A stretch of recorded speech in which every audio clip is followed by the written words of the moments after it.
হবে। ফাতেমা বলতেছে, বাবা আমি মনে করেছিলাম আপনি আল্লাহর বিশ্ব নবী, আর আপনার মেয়ে হওয়ার কারণে আল্লাহ হয়তো আলাদা একটা কি আলাদা একটা সুযোগ। দেখেন, নবীর মেয়ে বলতেছে আপনি বিশ্ব নবী আর আপনার মেয়ে, আল্লাহ আমাকে আলাদা একটা সুযোগ দিবি না? আল্লাহ রাসূল বলেন, ফাতেমা জান্নাতে যদি যাবার চাও জান্নাতের আমল করে জান্নাতে যেতে হবে। ফাতেমা বললেন, বাবা তাহলে জান্নাতের আমল কি? আল্লাহ রাসূল বললেন, নামাজ, রোজা, বিয়ে হলে স্বামীর কথা মতো চলা, আর সতীত্বের হেফাজত, পর্দা করা। ফাতেমা নামাজ সবসময় পড়া লাগবে না, 24 ঘন্টায় 5 বার পড়লে হবে। রোজা সবসময় করা লাগবে না, সারা বছরে 1 মাস রোজা থাকলে হবে। স্বামীর খেদমত সবসময় করা লাগবে না, বিয়ে হওয়ার পরে স্বামীর খেদমত করা লাগবে। বিয়ের আগে কোনো খেদমত নাই, জোরে কোন কথা ঠিক কি না? আর হামাকের শালাশালিগুলো পার করতে যায় বিয়ের আগে 14 ফেব্রুয়ারি পালন করে, জোরে কোন কথা ঠিক কি না? আর সতীত্বের হেফাজত, পর্দা, ফাতেমা এইটার কোনো সময় নাই, এটা সব সময় আমল করা লাগবে। ও ফাতেমা, তুমি যদি পর্দা নিশি হতে পারো, বাকি 3টা আমল আল্লাহ তোমার জন্য সহজ করে দিবে। তুমি যদি পর্দা নিশি হবার পরও বাকি 3টা আমল তোমার জন্য আল্লাহ সহজ করে দিবে। ফাতেমা বললেন, বাবা তাহলে এই মুহূর্তে আমি পর্দার মধ্যে ঢুকে গেলাম। আপনি বলেন তো, পর্দার মধ্যে যদি মোস্তাকের বউ থাকতো তাহলে বাংলাদেশের কোনো সাংবাদিক কেউ ধরতো? এই যে বুড়া মোস্তাক দিয়ে চেংড়ি বিয়ে করছে, কথা কর না কেন? একটা বুড়া মোস্তাক বিয়ে করেনি, চেংড়ি। ওই চেংড়ি যদি বোরকার মধ্যে রাখতো, সবসময় পর্দার মধ্যে রাখতো, তাহলে সাংবাদিক যেত? পর্দার মধ্যে বুড়ি না ছুড়ি কেমনি বুঝবি? তো শালা বুড়া বয়সে বিয়ে করছে, আবার বেয়া পর্দা করিলে ঘুরতেছে, ধরা খাচ্ছে, ধরে কথা কর না কেন?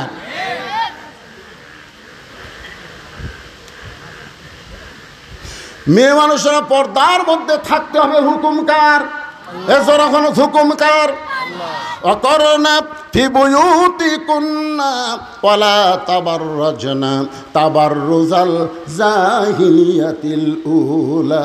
আব্দুল্লাহ বলতেছে, রে নবীর সাহাবীরা, আমার বাবা রাগ করে বলতেছে, আব্দুল্লাহ একটা কাপড় বাইতুল মাল থেকে পাইছিস, আর একটা কাপড় আমি তোমাকে দিবারাইছি, এই বিশ্বাস তোমার কেমনে হইল? আব্দুল্লাহ বলে, বাবা তাহলে গভীর রাত্রে এই কাপড় নিয়ে ডানানোর কারণ কি?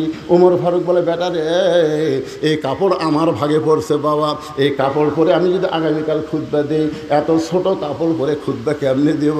এই গভীর রাতে তোর কাছে আইছি বাজান, আমি দুনিয়ার কারো কাছে যাবার পারবো না, তোর কাছে বলতেছি তোর কাপড়টা একটু আমাকে দান করে দে বাবা।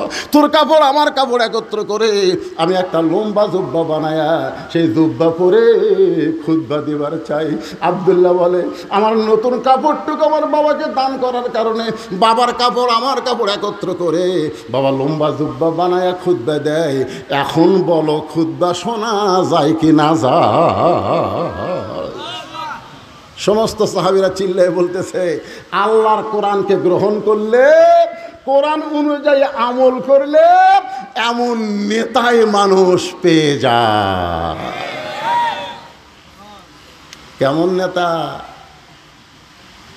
আমরা যারা ওয়াজ শুনতেছি, আমরা আল্লাহর কোরআনকে গ্রহণ করলে আল্লাহ আমাদের ভাগ্যে ভালো নেতা দিবে। কথা কন না কেন?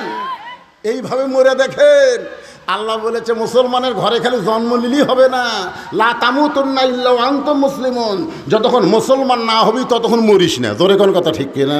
মুসলমান হয়ে যদি মরতে চায় তাহলে আল্লাহর কোরআনকে গ্রহণ করার দরকার আছে না নাই? আমার মায়েরা অনেকেই পর্দার অন্তরে বসে আছেন। আমি আমার মায়েদের জন্য সামান্য ওয়াজ করার পরে আবার ফিরে আসতেছি। আল্লাহর প্রশংসা করার কারণ হলো যে কোরআন থেকে আপনার তাফসির শুনবেন, যে আয়াতটা আপনাদের সামনে আমি তেলাওয়াত করেছি, এই আয়াতের উপর একটু তাফসির করব, শুনবেন না ভাই? আয়াতটা কি?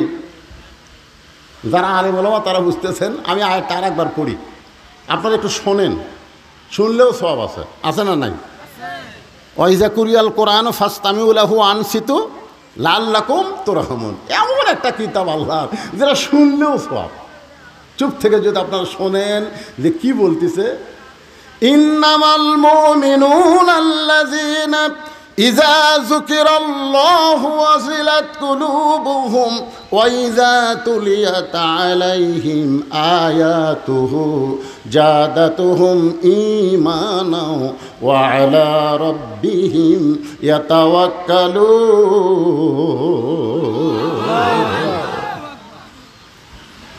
এমনভাবে ফাতেমা পর্দার মধ্যে ঢুকে গেল, এমনভাবে।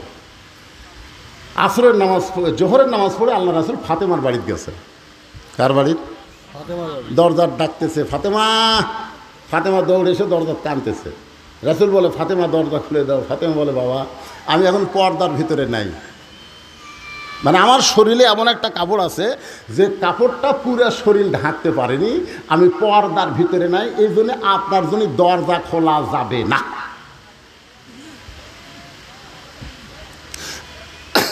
আল্লাহ রাসূল চলে গেলেন। আসরের নামাজের পরে নবীর মন আর সহ্য করতেছে না, নবী আবার ফিরে আসলেন। এসে বললেন, ফাতেমা একটু দরজা খোলো। ফাতেমা বলতেছে, বাবা আপনার কি ধৈর্য নাই? আমার পরনে এমন একটা কাপড় আছে যে উপর দিকে ঢাকপারে গেলে নিচের দিকে বার হয়, নিচে ঢাকলে উপর ঠিক মতো ঢাকে না।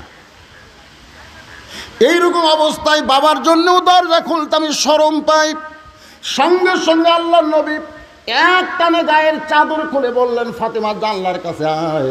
ফাতেমা যখন জানলার কাছে, নবী চাদরটা দিয়ে বললেন, মা এই চাদরটা দিয়ে তোর শরীর ঢাইকা তোর বাবার জন্য দরজা খুলে দে।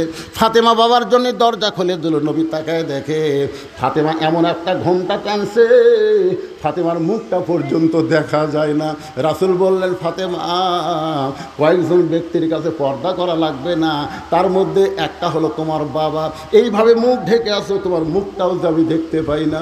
ফাতেমা বলতেছে, বাবা আমার মুখটা দেখলে আপনার বড় কষ্ট হবে, বাবা আপনি আমার মুখটা দেখেন না। রাসূল বলে, মা তোর মুখটা না দেখলে শান্তি পাইনি, একটু দেখতে চাই। সঙ্গে সঙ্গে ফাতেমা যখন ঘোমটা একটু টান দেয়, রাসূল তাকায় দেখে ফাতেমার চোখের নিচে কালিমা পড়ে গেছে। আল্লাহ নবী বলে, ফাতেমা তোর চোখের তলে মনে হয় তুই সুরমা দিয়েছিস মা। ফাতেমা বলে, বাবা এমন একটা গরিব আলীর সঙ্গে আমার বিয়ে দিছেন, ঠিক মতো সংসার চালাবার পারে না, আজ কয়েকদিন হলে আমার খাবার নাই, আমার পরের ঠিক মতো কাপড় নাই, আপনার চাদর পরে আপনার জন্য দরজা খুলতে হয়। রাসূল বললেন, ফাতেমা বাল তুসিরুনাল হায়াতাদ দুনিয়া ওয়াল আখিরাতু খায়রু ওয়া আবকা। এই তুচ্ছ দুনিয়ার মোহে পাগল হইও না, তুমি এইভাবে কষ্ট করে স্বামীর সংসার করো পর্দার ভিতরে, আল্লাহ তোমার জন্য আখিরাত সুন্দর করে সাজায়া দিবে। 33 বার সুবহানাল্লাহ, 33 বার আলহামদুলিল্লাহ, 34 বার আল্লাহু আকবার আমল করো। দুনিয়া বেশি দিনের জন্য না, দুনিয়া ছাড়াই লাগবে। জোরে কোন কথা ঠিক কি না? আপনারা বলেন তো, ফাতেমা কি বেশি দিন দুনিয়াতে ছিলেন? খুব বেশি দিন ছিলেন না। আল্লাহ রাসূল দুনিয়া থেকে বিদায় নেওয়ার মাত্র 6 মাস। মাত্র কয় মাস? 6 মাস। হ্যাঁ, রাসূল যখন দুনিয়া থেকে চলে যাবেন তখন ফাতেমা এত কান্দে, কান্না থেকে আল্লাহ নবী বলেন, মা তুই এরকম কান্দিস কেন? ফাতেমা বলে, বাবা আপনি দুনিয়া থেকে চলে গেলে আমার কি হবে, আমার কি হবে বাবা? আল্লাহ রাসূল বলেন, তোর কানটা আমার মুখের কাছে দে। যেই কানটা মুখের কাছে দেয়, রাসূল বলেন, ফাতেমা আমি দুনিয়া থেকে বিদায় নেওয়ার পর সর্বপ্রথম আমার আত্মীয়র ভিতরে, আপনজনের ভিতরে তোর সঙ্গেই আমার দেখা হবে। ফাতেমার সেই হাসি। মা আয়েশা খালি বারবার বলে যে, আল্লাহর নবী আপনাকে কি বলল? আপনি যে কান্দা কাঁদতেছিলেন কি বলল? এইটা শোনার পর আপনি হাসলেন। ফাতেমা বললেন, গোপন কথা, এটা আপনাকে বলা যাবে না। রাসূল দুনিয়া থেকে যাওয়ার 6 মাস পরে গভীর রাত্রে ফাতেমা হযরত আলীকে বুকের মধ্যে নিয়ে বলে, স্বামী গো, আল্লাহ পাক আমার দোয়া কবুল করছে। সুবহানাল্লাহ বলেন। তা আলী বলতেছে, দোয়া যদি কবুল করে তো কান্দো কেন? আপনারা বলেন তো, দোয়া কবুল হওয়া কি কান্দা না খুশি? কথা কন, খুশি না কান্দা? আলী বলতেছে, ফাতেমা কি দোয়া আল্লাহ কবুল করছে? ফাতেমা বলতেছে, আল্লাহ পর্দার মধ্যে আমার মৃত্যু দিবে, পর্দার মধ্যে আমার মৃত্যু দিবে, এই দোয়া আল্লাহ কবুল করছে। আলী কই, পাগলি নাকি যে সারা জীবন পর্দার মধ্যে থাকছে, আল্লাহ তো তার পর্দার মধ্যেই মৃত্যু দিবে। যারা পর্দার মধ্যে বাংলাদেশও থাকে না, মরার পরে তারকে পর্দা হয়। জোরে কোন কথা ঠিক কিনা? আর তুমি সারা জীবনই পর্দার মধ্যে। আমাদের বাংলাদেশের মেয়েরা কি পর্দা থাকে? এরা মাথার চুল পর্যন্ত বেচা খায়। জোরে কোন কথা ঠিক, কথা কন না কেন? মেয়ে মানুষের কাপড় কয়টা? মরার পরে কয় কাপড়? আপনাকে সাধারণ পুরো কয় কাপড় দেয়? আপনারা জানেন না মেয়ে মানুষের কয় কাপড়? তো সবাই কর না একেবারে পুরুষের মতোই 3 কাপড়, আর 2 কাপড় 2 জায়গার জন্য আলাদা। একটা হলো মাথা বাঁধ, একটা হলো সিনা বাঁধ। আমার কথা বুঝলেন? মেয়ে